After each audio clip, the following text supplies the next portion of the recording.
And why are they there? Called fanatics. The story of conventions. I'm trying to sell it right now. As we speak, there is what we call a sizzle reel. People are watching saying, okay, Shatner hosts this thing. For example, I did a documentary called Get a Life, where I examined what people are doing at a Star Trek convention. What are you doing here? Why are you dressed up? Why are you looking for autographs? Why are you getting pictures? I found out. Well, it's a mystery to everybody. When the people in Star Trek are interviewed, the interviewer says, what's the answer to the longevity of Star Trek? Why is Star Trek still around and making new movies? Why? Well, when I wrote a book, which I called Get a Life, I interviewed people, and they said, we're here because we meet our friends. We see people we've known. We've spent years looking and talking and playing with each other, so we're at the convention to see each other. Well, okay, I get that. I mean, there was a kid, for example, who was psychopathically shot, except when he had his cat dressed up as the cat.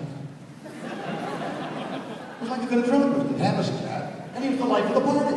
He'd put his cat aside, he couldn't talk. I interviewed a lady who had multiple personalities. All of them started. Who's the wildest thing?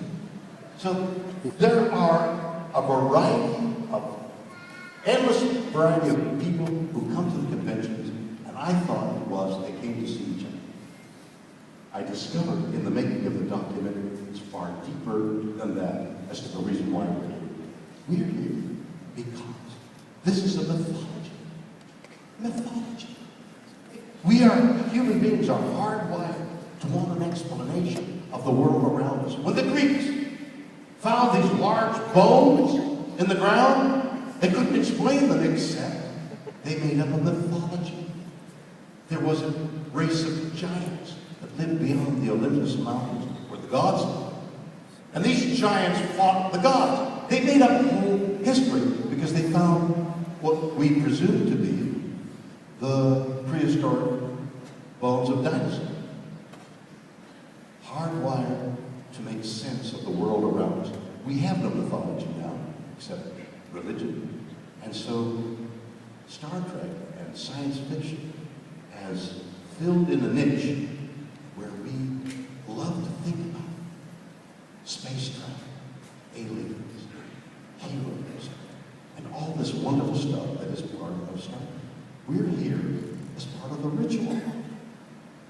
Wearing the costumes, getting the signature, part of the ritual. It is the most beautiful of explanations, and that's in this documentary called Get Away.